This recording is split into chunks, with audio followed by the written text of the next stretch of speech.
बाळा, मी तुला एक गोष्ट सांगतो. एक माणूस होता. त्याचे 3 मित्र होते.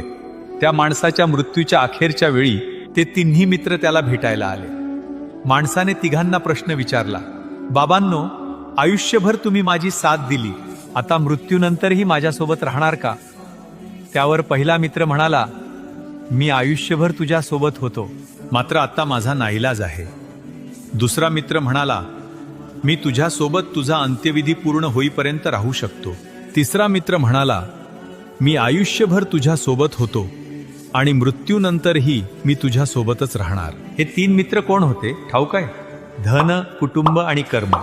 धन तोवर तुमच्या सोबत असते जोवर तुम्ही जिवंत असता, आणि कुटुंब तुमच्या सोबत असतं जोवर तुमचा अंत्यविधी पूर्ण होत नाही. मात्र कर्म हे मृत्यूनंतरही कायम तुमच्या सोबत असतात. म्हणूनच स्वप्न अशी पहा ज्यात स्वतःच्या आधी इतरांचा विचार सामावलेला असेल, आणि श्री स्वामी समर्थचा सदैव जप करत राहा.